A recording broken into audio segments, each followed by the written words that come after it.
combatentes do canal ARTE da Guerra. No vídeo de hoje, nós vamos conversar. Hello, warriors of the War Channel. In today's video, we are going to talk a little about President Donald Trump's ambitions regarding Greenland, mention something about Canada, but mainly discuss how all this influences Brazil. But before we start, I wanted to tell you that I am Commander Robinson Farinazzo, a retired Navy officer, and this is the Art of War Channel, a platform for military, strategic, and geopolitical analysis made by professionals.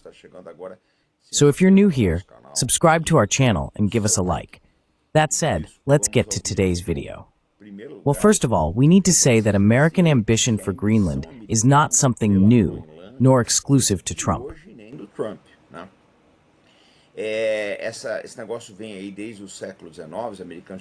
This issue has been around since the 19th century. The Americans have already tried to buy Greenland. They came back to it with President Truman. That's the truth.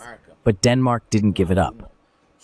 However, now we are seeing the formation of a perfect geopolitical storm that could greatly favor the Americans taking possession of Greenland. First, and why? Let's explain. At the very least, you have a European crisis, a quite strong economic crisis. I don't know to what extent it will affect Denmark, but it will be difficult to maintain a possession like Greenland. Secondly, the island's own inhabitants might also start thinking, look, we would be much better off in the hands of the Americans, in their view, than the Danes.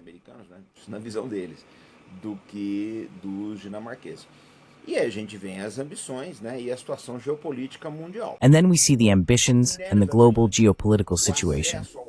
The minerals of Greenland, access to the Arctic, the ease of placing bases there that could attack Russia. Greenland, in its current situation, greatly favors the United States. You can place bases there that bring Russian territory closer to your missiles, while American territory remains distant from the Russians, in addition to being able to project power into the Arctic. Look, I don't know to what extent Trump is taking this seriously. It could be a publicity stunt. Trump likes publicity stunts a lot, as I've said many times, but there is a quite reasonable geopolitical basis. The Americans expanding there to the north, controlling minerals, controlling ports, strategic bases, etc.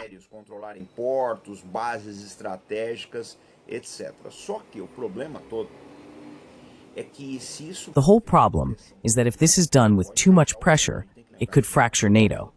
We have to remember that Denmark is a NATO country, and the other countries won't like this. That's the big truth. Canada itself will feel somewhat uncomfortable. Anyway, it's a hornet's nest, but Trump is a player. He might bet on this, we don't doubt it. Even if he doesn't succeed, he might effectively reach an agreement there, right? It's an offer that Denmark cannot refuse, and that's quite complicated. I say that we are living in an era of many geopolitical movements, some of them involving military options.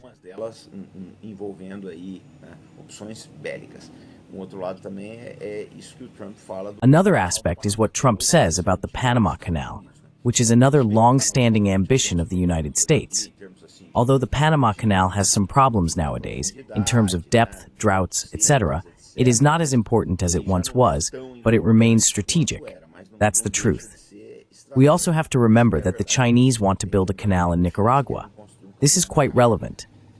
Now, if Trump takes the Panama Canal by force, it would be the end of any and all international order. The international order is already shaking. That's the truth. But if he removes the last mask of hypocrisy, then it's over for good.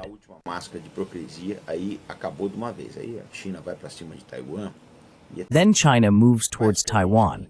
But what we have here, now we get to the cherry on top.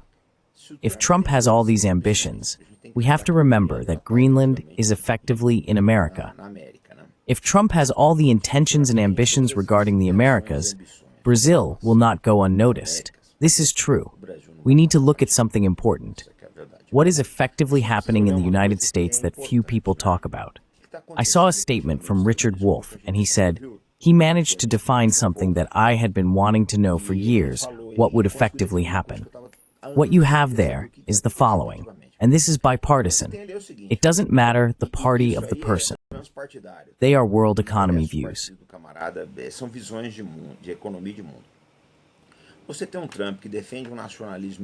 You have a Trump who defends American economic nationalism, meaning they have to produce everything there, dominate the production chain, have industry, etc., which is what China did. And you have the liberalism folks who say that in fact, they only need to dominate the financial system and manage to exploit the rest of the world. Neither of these two views is of interest to Brazil. That's the truth. But Trump's is quite dangerous because in his economic nationalism, to maintain the industries of the United States, he will need resources. Both cheap human resources, he needs to buy cheap goods, and natural resources. And that's where Brazil comes into the picture. We might suffer a lot, as Argentina is already suffering.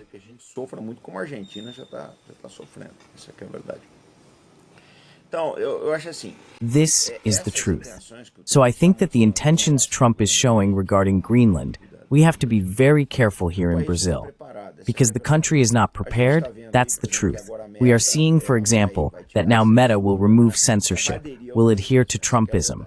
That's the truth. This can cause problems here in Brazil in terms of political radicalism, etc. There is a good side to this whole story. I think that if Trump tries to use social media to impose certain policies, there will be a counter-movement in Europe. In the East, there already is, but in Europe and the Americas, in terms of regulation, I think this will end up happening, especially in Europe.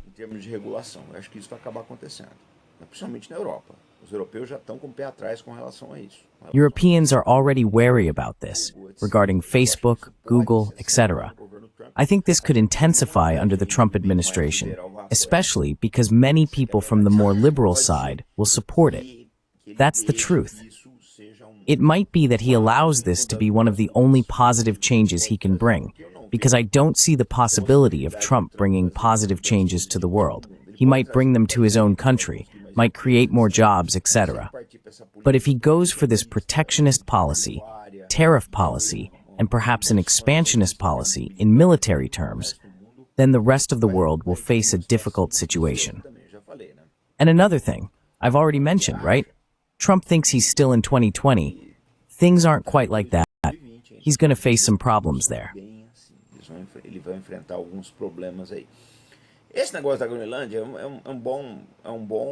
This Greenland business is a good message for Iran. The United States will be concerned with the Arctic, with the Panama Canal, leaving the Middle East in peace. Let's see. Let's wait for that, because Trump has some hawks there with quite bad intentions for the Middle East. But Brazil needs to look at this situation, be very careful, because Trump might put a lot of pressure here on Latin America, and that won't be good for us, nor for our economy. So, that was our video for today. Comment on what you think. Will Trump really want Greenland, Canada, the Panama Canal? How does this affect Brazil in your view? Tell us what you think, where you're speaking from, your state, your city. It's very important to know your impressions about this world. Como as suas impressões, né, sobre esse mundo. E eu preciso lembrar, tem aqui no nosso letreiro aí que... And I need to remind you, as it says on our banner, we have the ARTE da Guerra channel's course school. The link is in the description. Okay? With various courses in the area of geopolitics, military subjects, etc. It's worth it. The courses are recorded, and you can watch them whenever you want. I also need to remind you that we now have the ARTE da Guerra channel in English. The link is also in the description. So support our channels through Super Sticker or Super Chat, or if you prefer, through Pix, which bypasses YouTube's restrictions. We'll be back shortly, always with responsibility and commitment. Faith in Brazil, folks. See you later. Fé no Brasil, pessoal. Até mais.